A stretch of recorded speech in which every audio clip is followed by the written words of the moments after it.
Science centre Bhavnagar regional science centre વિજ્ઞાનને વધુ સરળ અને રસપ્રદ બનાવતું આધુનિક જ્ઞાનધામ, વિદ્યાર્થીઓ માટે બેસ્ટ ડેસ્ટિનેશન. ભાવનગર શહેરના નારી રોડ ખાતે આવેલું રિજનલ સાયન્સ સેન્ટર આજે સમગ્ર સૌરાષ્ટ્રના વિદ્યાર્થીઓ, શિક્ષકો તેમજ વિજ્ઞાન પ્રેમીઓ માટે આકર્ષણનું મહત્વપૂર્ણ કેન્દ્ર બની રહ્યું છે. ગુજરાત સરકારના વિજ્ઞાન અને ટેકનોલોજી વિભાગ દ્વારા સંચાલિત આ સેન્ટરનો મુખ્ય ઉદ્દેશ્ય વિજ્ઞાનને માત્ર પુસ્તકો સુધી સીમિત ન રાખીને તેને પ્રયોગો, મોડેલો અને આધુનિક ટેકનોલોજીના માધ્યમથી સરળ અને રસપ્રદ રીતે લોકો સુધી પહોંચાડવાનો છે. રિજનલ સાયન્સ સેન્ટરમાં વિવિધ વિષયોને આવરી લેતી આધુનિક સાયન્સ ગેલેરીઓ બનાવવામાં આવી છે, જેમાં ભૌતિકશાસ્ત્ર, ગણિત, ઊર્જા, પ્રકાશ, અવાજ અને માનવ શરીરની રચના અંગેના અનેક ઇન્ટરેક્ટિવ મોડેલો મૂકવામાં આવ્યા છે. અહીં આવતા વિદ્યાર્થીઓ જાતે પ્રયોગો કરીને વિજ્ઞાનના સિદ્ધાંતોને સરળતાથી સમજી શકે છે. આ ઉપરાંત સેન્ટરનું પ્લેનેટેરિયમ ખાસ આકર્ષણનું કેન્દ્ર છે, જ્યાં અવકાશ, ગ્રહો, તારાઓ અને બ્રહ્માંડ વિશેના શો રજૂ કરવામાં આવે છે. 3D થિયેટરમાં પણ વિજ્ઞાન આધારિત ફિલ્મો દર્શાવવામાં આવે છે, જે બાળકો અને યુવાનોમાં વિજ્ઞાન પ્રત્યે ઉત્સુકતા અને જિજ્ઞાસા વધારવામાં મહત્વપૂર્ણ ભૂમિકા ભજવે છે. સેન્ટરના ખુલ્લા પરિસરમાં વિકસાવવામાં આવેલ સાયન્સ પાર્કમાં વિવિધ વૈજ્ઞાનિક સાધનો અને પ્રયોગાત્મક મોડેલો ગોઠવવામાં આવ્યા છે, જ્યાં બાળકો રમતા રમતા વિજ્ઞાનમાં મૂળભૂત સિદ્ધાંતોને સમજી શકે છે. આ ઉપરાંત વર્ષ દરમિયાન વિજ્ઞાન પ્રદર્શન, વર્કશોપ, સાયન્સ શો, ખગોળદર્શન કાર્યક્રમો અને વિવિધ શૈક્ષણિક પ્રવૃત્તિઓનું પણ આયોજન કરવામાં આવે છે, જેમાં મોટી સંખ્યામાં વિદ્યાર્થીઓ ભાગ લે છે. રિજનલ સાયન્સ સેન્ટર માત્ર એક પ્રદર્શન કેન્દ્ર જ નહીં, પરંતુ વૈજ્ઞાનિક અભિગમ વિકસાવતું, નવી પેઢીમાં સંશોધન અને નવીનતાની ભાવના જગાવતું એક મહત્વપૂર્ણ શૈક્ષણિક કેન્દ્ર બની રહ્યું છે. ભાવનગર સહિત સમગ્ર સૌરાષ્ટ્રના લોકો માટે આ સેન્ટર વિજ્ઞાનની દુનિયાને નજીકથી જાણવાની અને અનુભવવાની અનોખી તક પૂરી પાડી રહ્યું છે.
આ છે ને આખી મરીન એક્વેટિક ગેલેરી છે, એમાં તમને દરિયાઈ જીવસૃષ્ટિ વિશેની માહિતી આપે છે.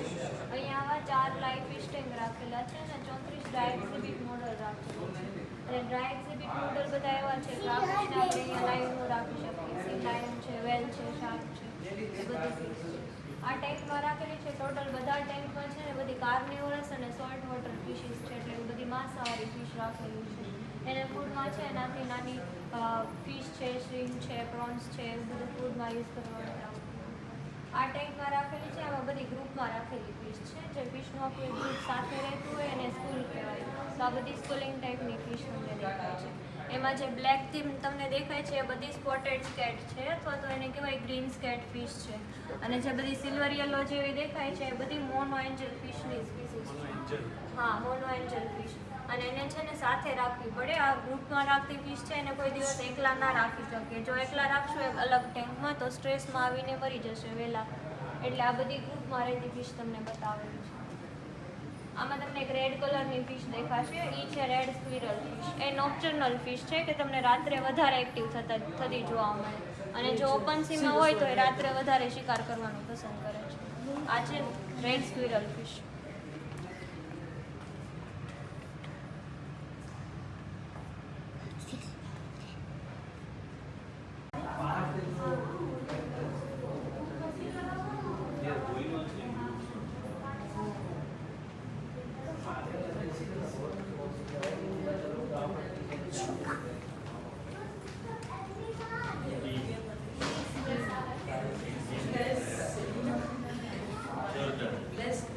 Let's take stress together. I can't take it.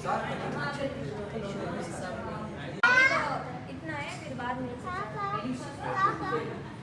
बड़ा हो जाएगा ना तो फिर पटाख में रह जाएगा हाँ, फिर में डाल देंगे। वो वैसे भी राज करता है.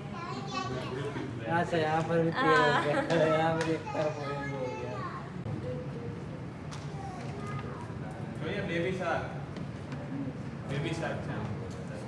છે ટીચર ને પૂછ કઈ છે ઠીક છે दीदी છે ને બાકી બધા નહીં છે એટલે પૂછી જાઓ સીધા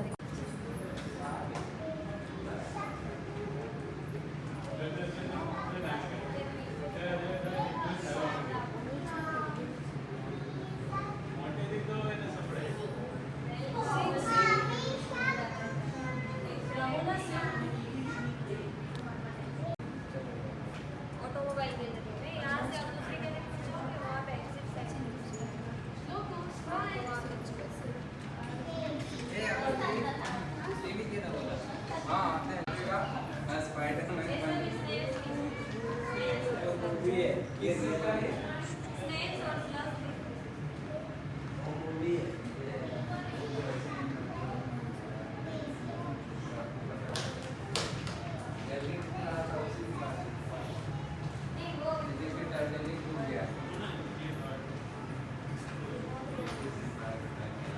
છે ને આ બધી મોન્સ્ટર અને એગ્રેસિવ ટાઈપની ફિશ રાખેલી છે. એટલે કે આમાં છે ને બધી બિહેવિયર ચેન્જીસ મુજબ બધી ફિશ રાખેલી હોય. આ પહેલા ટેન્કમાં તમને શાર્કની 2 સ્પીસીસ જોવા મળે છે. એક તમે આ બાજુ જોશો ને એ છે બેબી શાર્ક. હજી બેબી શાર્ક છે, પછી મોટી થશે ને ત્યારે 6 થી 6.5 ફૂટ જેટલી થશે. અને બીજી તમે જોશો એક બોટમ શાર્ક છે જે તમને બોટમમાં વધારે જોવા મળે, અથવા તો એનું નામ છે બામ્બુ શાર્ક. અહીંયા પડેલી છે એ છે બામ્બુ શાર્કની સ્પીસીસ છે. ત્યાર પછી સામે જો છો એ છે સી બાસ ફિશની સ્પીસીસ છે. એ બ્રેકિશ વોટર ફિશ આવે કે ખારા અને મીઠા બંને પાણીમાં સર્વાઈવ થઈ શકતી હોય. અને ઇન્ડિયામાં એનો ઘણી જગ્યાએ ફૂડમાં યુઝ થતો હોય છે. અને બહુ મોંઘા ભાવે વેચાતી ફિશ છે, કોસ્ટલી ફિશ છે. ત્યાર પછી તમે જોશો ને તો આ બધી છે સ્કૂલિંગ ટાઈપની ફિશ. એ બધી છે ટાર્ગેટ ફિશની સ્પીસીસ છે. ભાવનગરની લોકલ ફિશ છે. અને અહીંયા તમને પ્રાચીન દરિયાઈ જીવોના સ્કેલેટન બતાવેલા છે. એક છે ઇક્થિયોસોરસ અને બીજું છે પ્લેસિયોસોરસ. જે આ લાંબી ડોકવાળા દેખાય છે તે ઇક્થિયોસોરસ અને આ બાજુ દેખાય છે એ છે પ્લેસિયોસોરસ. એ બંને સ્કેલેટન છે ને એ પ્રાચીન દરિયાઈ જીવોના છે કે જ્યારે જુરાસિક અને ટ્રાયસિક કાળ ચાલતો હતો ડાયનોસોરનો સમયગાળો, ત્યારે આવા પ્રાચીન દરિયાઈ જીવો આપણને દરિયામાં જોવા મળતા હતા. પછી એ વખતેનું વાતાવરણ એટલું બધું સ્ટેબલ નહોતું. મીટિયોર પડવાને કારણે બધા ડાયનોસોર છે એક્સટિંક્ટ થતા જોવા મળ્યા. એની સાથે આવા બધા દરિયાઈ જીવો છે એ આપણને લુપ્ત થતા જોવા મળ્યા. ત્યાર પછી આપણને ઇવોલ્યુશન થયું આગળ. ત્યાર પછી બધી શાર્ક છે, વેલ છે, બધી ફિશ છે આપણને ઉત્ક્રાંતિમાં દરિયામાં જોવા મળે.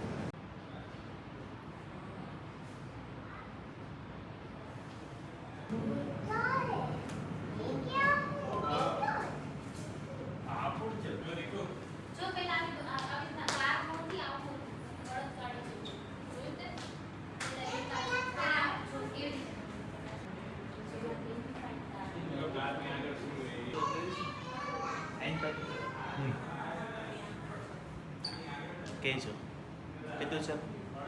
આખી આ ઓટોમોબાઈલ ગેલેરી છે એટલે કે વાહન વ્યવહારને લગતી ગેલેરી. આખી ઓટોમોબાઈલ ગેલેરી છે એટલે કે વાહન વ્યવહારને લગતી ગેલેરી. જમીન ઉપર પાણીમાં જે અવકાશમાં વાહનો ચાલતા હોય તો એ કઈ રીતે કાર્ય કરતો હોય, એની અંદર કેવા કેવા એન્જિનો એને લગતી ગેલેરીમાં માહિતી આપીશ. ખાસ કરીને તમે ગેલેરીમાં જોશો તો તમને એન્જિનને લગતી વધુ માહિતી જોવા મળશે. અને આપણે વાહન વ્યવહારને લગતી વાત કરીએ તેમાં સૌથી મહત્ત્વની શોધ છે ચક્રની શોધ. જે ચક્રની શોધ થઈ ત્યારથી આખી ઓટોમોબાઈલ ઇન્ડસ્ટ્રીની શરૂઆત થઈ. તો અહીંયા જે ફોટો રાખ્યો છે એ ઈરાન ઇરાક સાથે રાજા થઈ ગયા ઈસવીસન પૂર્વ 700 થી 750 વર્ષ પહેલાં. એમનો જે રથ હતો એ આપણને જમીનમાંથી મળી આવ્યો. એ રથ આખો પથ્થરમાંથી બનેલો હતો અને એની અંદર એમને વ્હીલનો યુઝ કર્યો. એટલે આપણને ખબર પડી કે એ સમય પણ આપણે વ્હીલનો યુઝ કરતા હતા ઈસવીસન પૂર્વ 700 થી 750 વર્ષ પહેલાં. એ રીતે આપણે જે કોણાર્કની અંદર સૂર્ય મંદિર આવેલું છે. સૂર્ય મંદિર છે આખું રથ આકારમાં છે. 7 ઘોડા આગળથી રથને ખેંચે છે અને 2 સાઈડ આવા 12 વ્હીલ્સ રાખેલા છે. અને આ વ્હીલની મદદથી પહેલાં ટાઈમ પણ જોવામાં આવતો હતો.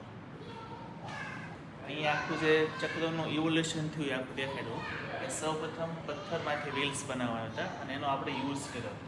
ત્યારથી લઈને આધુનિક વ્હીલ સુધીનો આખો જે વિકાસ થયો એ આખો અહીંયા દેખાડવામાં આવ્યું છે. પછી અહીંયા તમે જુઓ ચીનના ખગોળશાસ્ત્રી થઈ ગયા ફર્ડિનાન્ડ વર્ગિયસ. એમને સૌપ્રથમ પોતાની મેળે ચાલતું વાહન બનાવ્યું હતું. સૌપ્રથમ એ સ્ટીમ એન્જિન જે આવે એના સિદ્ધાંતો મને કાર્ય કરતું હતું. અને આ ખાલી એક 65 સેન્ટીમીટરનું રમકડું હતું, નાનું અમથું મોડલ હતું. એટલે આમાંથી શીખીને આપણે વિશ્વનું સૌપ્રથમ સ્ટીમ એન્જિન બનાવ્યું, જેનું મોડલ આપણે અહીંયા રાખ્યું છે, જેને કગ્નોત એન્જિન તરીકે ઓળખવામાં આવે. જે ઓટોમોબાઈલ ઇન્ડસ્ટ્રી છે એમાં સૌથી પહેલાં વાહન તરીકે કગ્નોત એન્જિનને ઓળખવામાં આવે. તો આગળ જે અહીંયા દેખાય છે સ્ટીમ એન્જિન છે, એની મદદથી સ્ટીમ જનરેટ થાય ને એના કારણે આગલું વ્હીલ ફરતું હતું. તો અત્યારે આપણે ઇલેક્ટ્રિક કાર આપણે યુઝ કરીએ છીએ. તો સૌપ્રથમ ઇલેક્ટ્રિક કાર એનલોજ જેડલિકે બનાવી હતી 1827ની અંદર. એની રીતે એમને ઇલેક્ટ્રિક મોટરનો યુઝ કર્યો હતો. ઇલેક્ટ્રિક મોટર શું કરે, ઇલેક્ટ્રિક એનર્જીનું મિકેનિકલ એનર્જીમાં કન્વર્ટ કરે. તો એ જે મિકેનિકલ એનર્જી ઉત્પન્ન થાય એની મદદથી ચાલતું વાહન એમને બનાવ્યું હતું. અને આપણે જો આ વર્કિંગ મોડલ છે.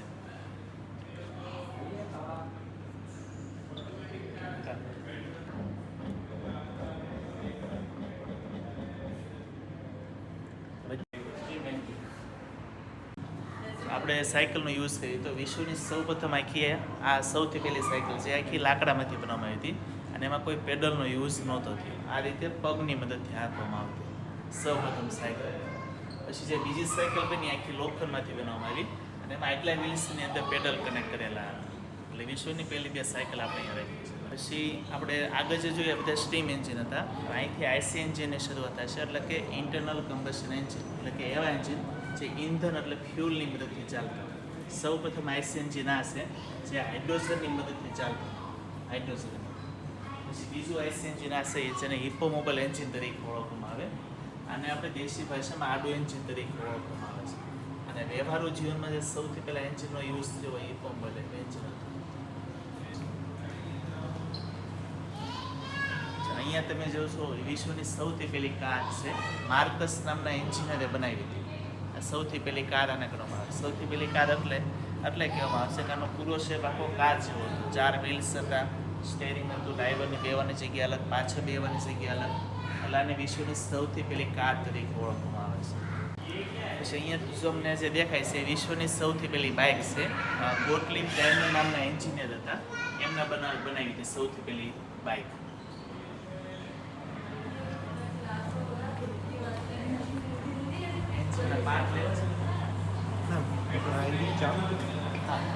ઇનલાઇટ ફોર સિલિન્ડર એન્જિન. અત્યારે આપણે જેટલી પણ નોર્મલ જે ફોર વ્હીલ આવે એની અંદર ઇનલાઇટ ફોર સિલિન્ડર એન્જિનનો યુઝ થાય.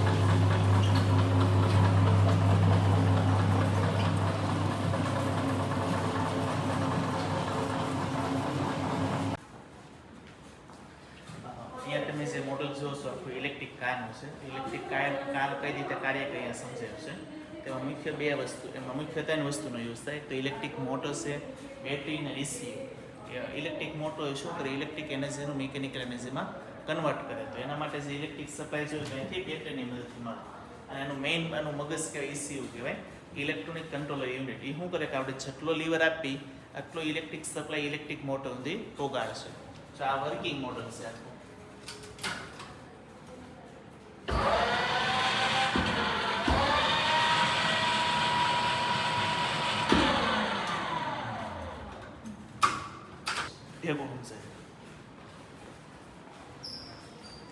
અહીંથી એવું તો તમે ઊભા રહી જાઓ.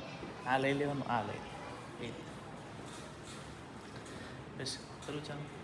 અહીંયા કારની અંદર યુઝ થતી બધી એડવાન્સ સિસ્ટમ છે. સેફટી માટે જે આપણે યુઝ કરતા બધી એડવાન્સ સિસ્ટમ ABS છે, TPMS, ESP એ રીતે આની પાસે દેખાડ્યું છે પાવર સ્ટીરિંગ હાઇડ્રોલિક બ્રેક કે કઈ રીતે આખી સિસ્ટમ એ કાર્ય કરતી હોય, એની અંદર કેવા કેવા કમ્પોનન્ટ હોય આખી એના લગતી માહિતી આપેલી છે. આપણે ભારતમાં એક વૈમાનિક શાસ્ત્ર કહીને આપણને ગ્રંથ મળેલો છે. એ ગ્રંથની અંદર આ માહિતી આપેલી છે કે પહેલાં પ્રાચીન સમયમાં કઈ રીતના વિમાન હતા. અને ગ્રંથ જે લખવાવાળા વ્યક્તિ હતા એ આપણે મહર્ષિ ભારદ્વાજ જે ઋષિ કહેવાય છે, એમને એ ગ્રંથ આખો લખ્યો હતો. એની અંદર રૂકમા વિમાન, સુંદરા, ત્રિપુરા અને શકુના વિમાનની માહિતી આપેલી છે. સ્વિચ પર આપણે કે સિસના 172 પ્રાઇવેટ જે પ્લેન આવે, ચાર્ટેડ પ્લેન એનું મોડલ છે. આખું અમેરિકન મેડ પ્લેન આવે, ક્રૂઝ સીટર અને ફોર સીટર આવે. મેક્સિમમ 4 જણા બેસી શકે એ રીતની વ્યવસ્થા હોય. અને આની મેક્સિમમ સ્પીડ 210 કિલોમીટર પર આવરની સ્પીડ. આગળ તમે જોઈ રહ્યો મરીન મોર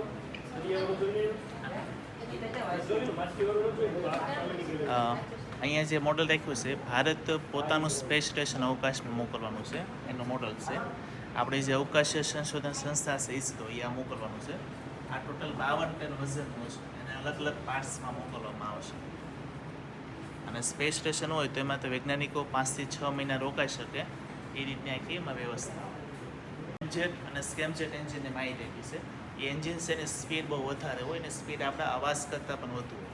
આપણા અવાજની સ્પીડ હોય 1234 કિલોમીટર પર અવર. એનાથી તે એનાથી પણ 2 થી 3 ગણી સ્પીડ રેમજેટ એન્જિનની હોય, અને સ્કેમજેટ એન્જિનની તો 9 થી 10 ગણી સ્પીડ હોય. અને આનો સુપરસોનિક ને હાઇપર સુપરસોનિક પ્લેનની અંદર એનો યુઝ થતો હોય, અને મિસાઇલમાં એમાં યુઝ થાય. આપણે ભારત પાસે જે બ્રહ્મોસ મિસાઇલ છે એની અંદર રેમજેટ એન્જિનનો યુઝ થાય છે. પેસેન્જર પ્લેનમાં યુઝ થાય. પછી આ ટર્બોફેટ જેટ એન્જિનનું મોડલ છે. આપણે મોસ્ટ ઓફ જે પેસેન્જર પ્લેન આવે એની અંદર ટર્બોફેટ જેટ એન્જિનનો યુઝ થતો.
અહીંથી શરૂઆત થશે. દરિયામાં હાલતા જહાજો હોય, શિપ હોય, જહાજ હોય તો એ કઈ રીતે કાર્ય કરતા હોય, એની અંદર કઈ પ્રકારના એન્જિન હોય એને અહીંયા માહિતી આપી છે.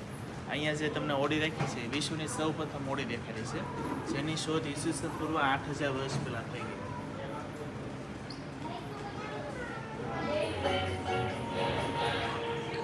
અહીંયા જે શિપ રાખેલું છે એ INS નિર્ભીક છે, ઇન્ડિયન નેવી શિપ છે. આપણે જે 1971માં જે ભારત પાકિસ્તાનનું યુદ્ધ હતું ત્યારે આપણે પાકિસ્તાનના કરાચી પોર્ટને ડિસ્ટ્રોય કરી નાખ્યું. એ કરાચી પોર્ટને ડિસ્ટ્રોય કરવામાં જેનો મુખ્ય રોલ હતો એ INS નિર્ભીક. પછી અહીંયા જે પ્રાઇવેટ યોટ આવે, જે શડવાળા જે વાહનો કહેવાય, એનું મોડલ આપણે શડ એટલે જે આપણે દેખાયું છે એની અંદર પવન ભરાય એની અંદરથી આખું કાર્ય થતું એની અંદર ચાલે.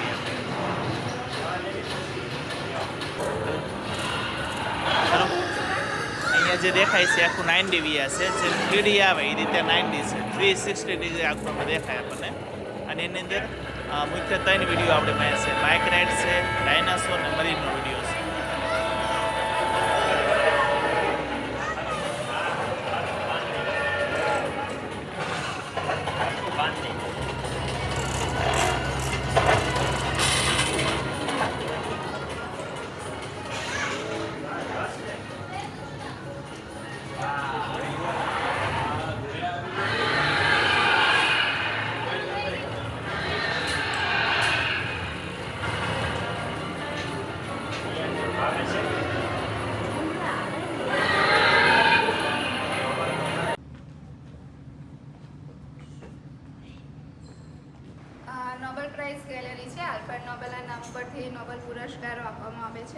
આ ગેલેરી ફિઝિયોલોજી અને મેડિસિનમાં જેને પણ રિસર્ચ કરેલું છે એ લોકોને નોબેલ પુરસ્કાર મળેલા છે. 232 સાયન્ટિસ્ટ છે જે લોકોને અત્યાર સુધી નોબેલ પુરસ્કાર મળી ચૂકેલા છે.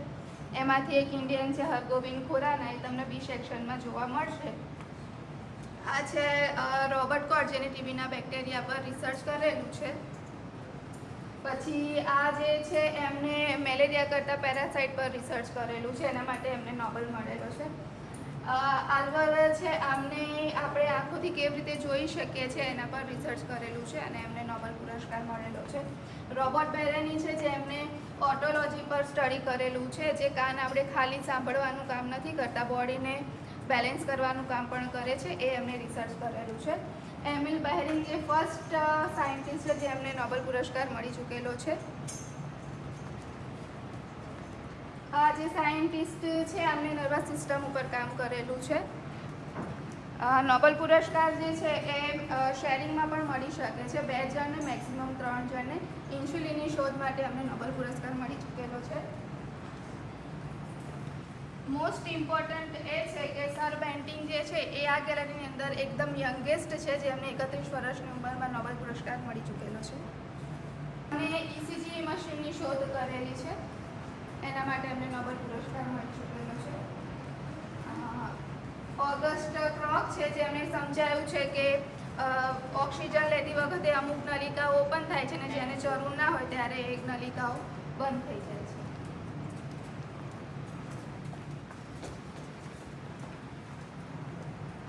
આઇઝેકમેન અને હોપકિન્સ છે, આ બંને જણાને શેરિંગમાં નોબેલ મળેલો છે, એમને વિટામિન પર સ્ટડી કરેલું છે.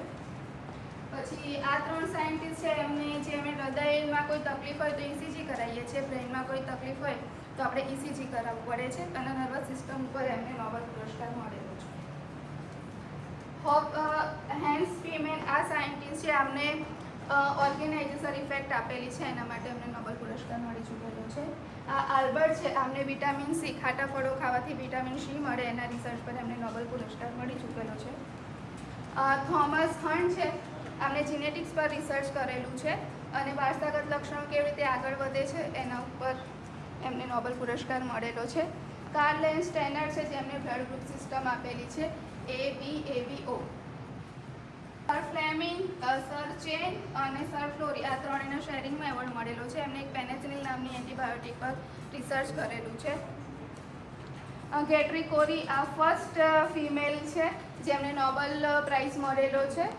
એમના હસબન્ડની સાથે કાર્લ કોરી સાથે એમને શેરિંગમાં એવોર્ડ મળેલો છે, ફર્સ્ટ ફિમેલ. હેનરિક ડેમ અને એડવર્ડ ડોઇઝી આ બંનેને વિટામિન K પર સ્ટડી કરેલું છે, એના માટે એમને નોબેલ પુરસ્કાર મળી ચૂકેલો છે. મેક્સ થિલર છે, એમને યલો ફીવર પર રિસર્ચ કરેલું છે અને યલો ફીવર થાય તો બોડીના બધા જ અંગોને ઇફેક્ટ કરે છે અને એના સિમ્ટમ્સ આપેલા છે અને એની વેક્સિન શોધેલી છે. વેલર, એન્ડર્સ અને રોબિન્સ આ ત્રણેયના પોલિયો વાયરસ પર એમને રિસર્ચ કરેલું છે અને એના માટે એમને નોબેલ પુરસ્કાર મળેલો છે. સેલમેન છે, એમને ટીબી કરતા બેક્ટેરિયાને મટાડવા માટે મેડિસિનની શોધ કરેલી છે. આંદ્રે વર્નર અને ડિકિન્સ આ ત્રણેય જણાએ હાર્ટ ડિસીઝના માટે રિસર્ચ કરેલું છે અને બોડીની અંદર, હાર્ટની અંદર કેથેટરાઇઝેશન નાખી અને દવા આપી શકે એવી શોધ કરી છે, એના માટે એમને નોબેલ મળેલું છે. આ ડેનિયલ છે, આમને એક સલ્ફા નામની મેડિસિન પર રિસર્ચ કરેલું છે, એના માટે એમને નોબેલ પુરસ્કાર મળી ચૂકેલો છે. જોશુઆ છે, આ પણ એક યંગેસ્ટ સાયન્ટિસ્ટ છે, જેમને 33 વર્ષની ઉંમરમાં નોબેલ પુરસ્કાર મળી ચૂકેલો છે. અને ફ્રીસ આ બંને સાયન્ટિસ્ટને શેરિંગમાં એવોર્ડ મળેલો છે. એ લોકોએ મેટાબોલિઝમ પર રિસર્ચ કરેલું છે, એના માટે. આ 6 સાયન્ટિસ્ટના DNA પર એમને રિસર્ચ કરેલું છે અને એમને નોબેલ પુરસ્કાર મળેલો છે. અને મોસ્ટ ઇમ્પોર્ટન્ટ આ ગેલેરીની અંદર હરગોવિંદ ખુરાના છે. આ ઇન્ડિયન છે આપણા હરગોવિંદ ખુરાના, જેમના DNAના રિસર્ચ પર નોબેલ પુરસ્કાર મળી ચૂકેલો છે 1968માં. નોબેલ પ્રાઇઝ ગેલેરીની અંદર આ એક ખાસ વાત છે કે આ બાબરા કરીને જે લેડી છે એમને જીનેટિક્સ પર રિસર્ચ કરેલું છે અને એમને એટલું બધું ઇન્ટરેસ્ટ હતો તો એમને એમના બોયકટ હેર કટિંગ કરાવેલું પણ છે અને 81 વર્ષની ઉંમરે એમને નોબેલ પુરસ્કાર મળી ચૂકેલો છે. એલેન અને સર ગોડફે આ બંનેને શેરિંગમાં એવોર્ડ મળેલો છે. એમને સિટી સ્કેનના કોન્સેપ્ટ માટે નોબેલ પુરસ્કાર મળી ચૂકેલો છે.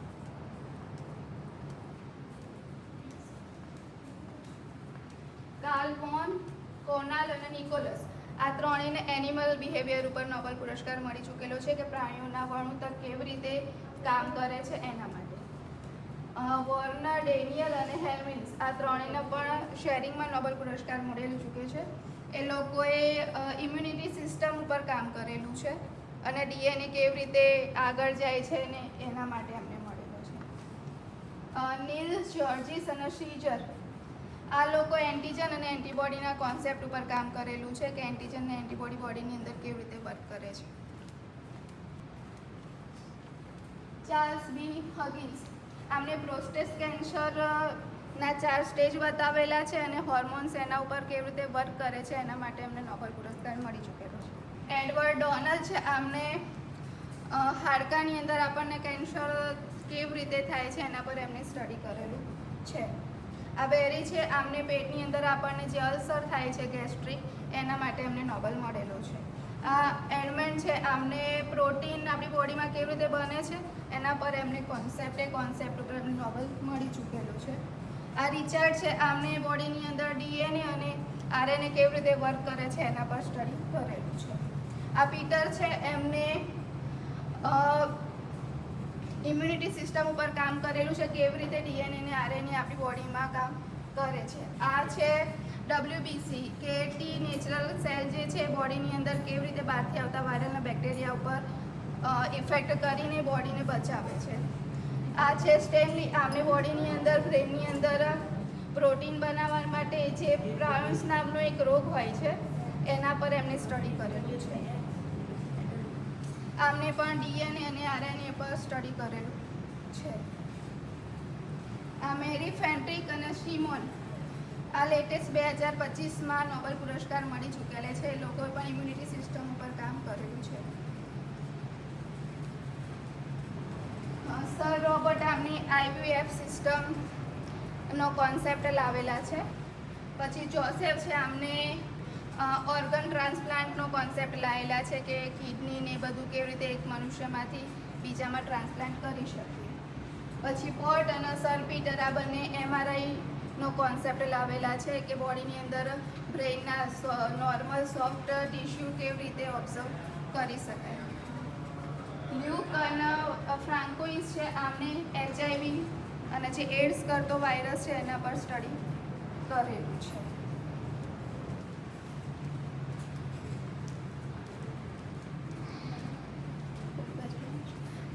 આ ગેલેરીની અંદર જેટલા પણ સાયન્ટિસ્ટ છે જે લોકોને નોબેલ મળી ચૂકેલા છે એ જે કન્ટ્રીના છે એના ફ્લેગ આપણે અહીંયા મૂકેલા છે.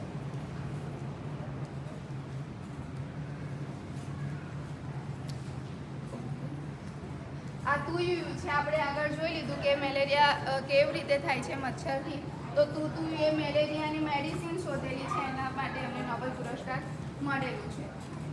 પછી આ એક સાયન્ટિસ્ટ છે, એમને આપણે માટીની અંદરથી બેક્ટેરિયા લઈ અને કેવી રીતે એની એન્ટીબાયોટિક બનાવી અને આપણે યુઝ કરી શકીએ એના માટે અમને નોબેલ પુરસ્કાર મળી ચૂકેલો છે.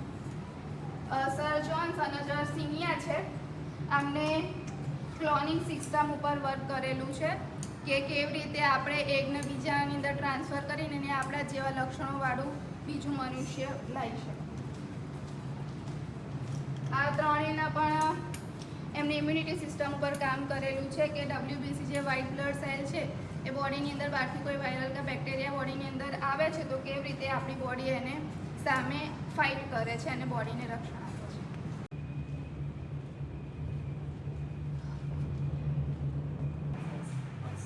ફર્સ્ટ ઇલેક્ટ્રિક જનરેટર છે. પહેલાંના સમયમાં માણસો છે ને લાઇટ જનરેટ કરવા માટે આ ટેકનોલોજીનો ઉપયોગ. આ જો ટીવીમાં દેખાય છે એવી રીતે કાચના ગોળાની અંદર મર્ક્યુરી ગેસ હોય લિક્વિડ ફોર્મમાં, એને તમે ફેરવો ને એટલે એક સ્ટેટિક ઇલેક્ટ્રિક ફોર્સ જનરેટ થાય. અહીંયા હાથ રાખે છે ને એટલે નોર્મલ લાઇટ થાય. જો તો એ લાઇટના કારણે પહેલાંના સમયમાં માણસો વાંચવા માટે આ ટેકનોલોજીનો ઉપયોગ કરતા.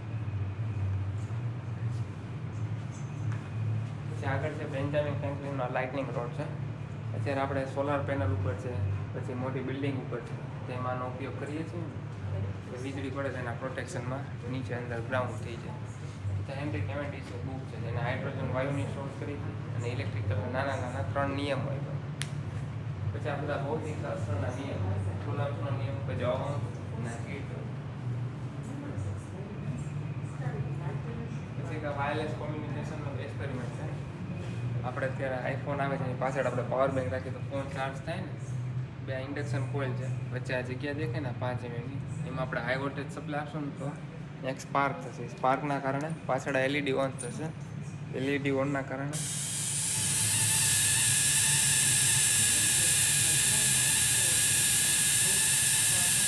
અને વાયરલેસ કોમ્યુનિકેશનનો એક્સપેરિમેન્ટ છે. આમાં રેમ્બો થાય ને, રેમ્બોની વેવલેન્થ મેઝરમેન્ટ કરવા માટે આનો ઉપયોગ કરીએ છીએ. મેગ્નેટના આપણે કોઇલ હોય ને એને ઇલેક્ટ્રિક પાવર આપીને તો કોઇલ છે ને મેગ્નેટની જેમ બિહેવ કરે. પછી આ 2 સાઈડમાં મેગ્નેટ છે ને એટ્રેક્ટ થશે. એટલે આ સિદ્ધાંતનો ઉપયોગ છે ને હાલનું જનરેટર છે, મોટર છે તેમાંનો ઉપયોગ થાય. પછી આ છે ને આની આ આ કોઇલ હોય એને આપણે ઇલેક્ટ્રિક પાવર અંદર મળતો હોય, અહીં અંદર મેગ્નેટિક ફિલ્ડ જનરેટ થાય. એટલે એ મેગ્નેટિક ફિલ્ડની મદદથી આપણે ઇલેક્ટ્રિક પાવર પ્રોડ્યુસ કરી શકીએ. જો આ ગેલ્વેનોમીટર મૂવમેન્ટ આપે છે ને તો આનો મિનિંગ એમ કે થોડા માત્રામાં ઇલેક્ટ્રિક પાવર જનરેટ થાય. મેગ્નેટિક ફિલ્ડનું છે કે મેગ્નેટિક ફિલ્ડ કેવી રીતે જનરેટ થાય ને એનો એક એક્સપેરિમેન્ટ. પછી આ ફેરોફ્લુઇડ છે, લિક્વિડ મેગ્નેટ કહેવાય આને. પછી આ ટાઈપ ઓફ મેગ્નેટ છે. મેગ્નેટમાં આટલા પ્રકાર હોય અને અલગ અલગ મેગ્નેટનું અલગ અલગ મેગ્નેટિક ફિલ્ડ હોય. તમે આવી રીતે ફેરવશો તો દેખાય.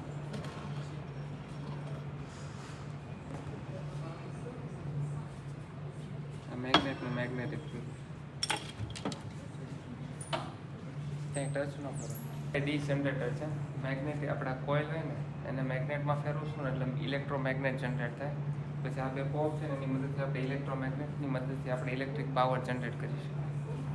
પહેલાંના સમયમાં માણસો આનો ઉપયોગ કરે. પછી આ રેડિયો મોડલ છે. પહેલાંના સમયમાં AM રેડિયો છે. પછી આ નોર્ધન લાઇટનું મોડલ છે. નોર્થ પોલ અને સાઉથ પોલમાં આપણને છે ને આકાશમાં આવી લાઇટ જોવા મળે, કુદરતી છે. સૂર્યનો પ્રકાશ જે છે ને પૃથ્વી બાજુ એટ્રેક્ટ થાય ઉપર અને નીચે હાઈલી મેગ્નેટિક ફિલ્ડના કારણે. એટલે એની કારણે હવામાં હાઇડ્રોજન અને નાઇટ્રોજન વાયુ મિક્સ થાય એટલે આકાશમાં આપણને કરલિંગ લાઇટ જોવા મળે. આને નોર્ધન લાઇટ કહેવાય અને ઓરોરા કહેવાય. આપણે લેઝર હોય ને મેગ્નેટિક ફિલ્ડમાંથી પસાર કરશું ને તો એ મેગ્નેટિક ફિલ્ડમાંથી આપણે પસાર કરી લાઇટ તો 45 ડિગ્રી જેટલી ક્રોસ હોય. અહીંથી આપણે લાઇટ જ્યારે ચાલુ કરશું ને તો આ મેગ્નેટિક ફિલ્ડમાંથી પસાર થાય એટલે આ જે એન્ડ પોઈન્ટ ઉપર છે ને ક્રોસમાં હશે લાઇટ, સેન્ટરમાં નથી. પછી એસી અને એસી અને ડીસી જનરેટર આવે. એમાં એક એસી જનરેટરનો એક આ કોમ્પોનન્ટ છે. પછી આ ટેસ્લા કોઇલ છે. આપણે આગળ જોયું ને કે આપણે એલઈડી ઓન થતી એમાં આમાં હાઈલી મેગ્નેટિક ફિલ્ડના કારણે આવી રીતે બલ્બ ઓન થશે. અને વાયરલેસ કોમ્યુનિકેશન જ કહેવાય. એ વ્યવસાય જે જનરેટ થતા હતા ને આપણને જોઈ ન શકીએ પણ આપણે આમાં જોઈ શકીએ. આ ઇલેક્ટ્રિક વેવ્સ છે. આપણા ઘરેથી ઇલેક્ટ્રિક પાવર આવે ને આવો દેખાય. પછી હાઇડ્રો ઇલેક્ટ્રિસિટીનું મોડેલ છે કે પાણીની મદદથી તમે ઇલેક્ટ્રિક પાવર જનરેટ કરી શકો. આ પાણી છે ને આ ટર્બાઇનને ફેરવશે, ઇલેક્ટ્રિક પાવર જનરેટ થશે ને લાઇટ થશે.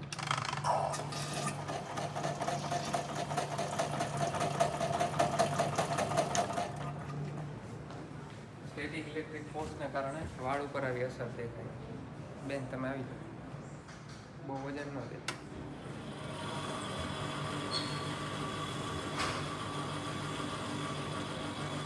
સ્ટેટિક ઇલેક્ટ્રિક ફોર્સ જનરેટ થાય ને એટલે વાળ આવી રીતે થોડા ઘણા માત્રામાં ઊંચા થઈ જાય.